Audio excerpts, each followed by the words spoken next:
اعوذ باللہ من الشیطان الرجیم، بسم اللہ الرحمن الرحیم۔ پیارے بچوں، السلام علیکم۔ School B M S Kandi, class 8، subject Urdu, topic computer کا ارتقائی سفر۔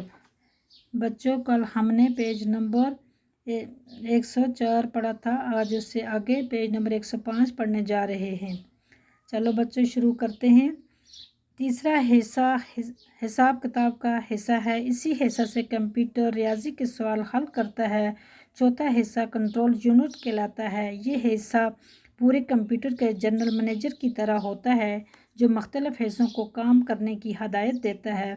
پانچواں حصہ برآمد یا آؤٹ پٹ کہلاتا ہے، آپ جو کچھ کمپیوٹر سے جاننا چاہتے ہیں، یہی برآمد والا حصہ آپ کو وہ معلومات دیتا ہے۔ دوسری عالمگیر جنگ کے بعد سے سائنسدانوں نے کمپیوٹر کی سائنس پر زیادہ توجہ دی ہے۔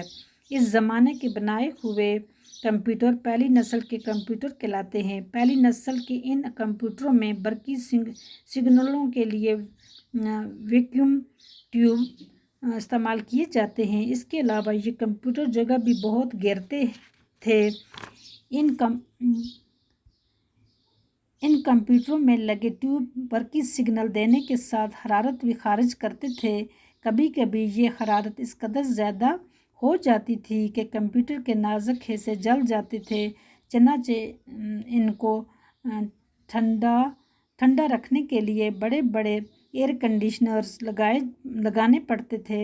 یہ کمپیوٹر زیادہ تر ملٹری کے مقاصد، سائنس کے تجربات اور حکومت کے کاروبار کے لیے استعمال ہوتے تھے۔ کچھ عرصے بعد ہی ٹرانزسٹر کی ایجاد ہوگی، جس سے تمام الیکٹرانک برقیاتی شعبوں کے ساتھ کمپیوٹر سائنس میں زبردست انقلاب آ گیا۔ بڑے بڑے ویکیوم ٹیوبز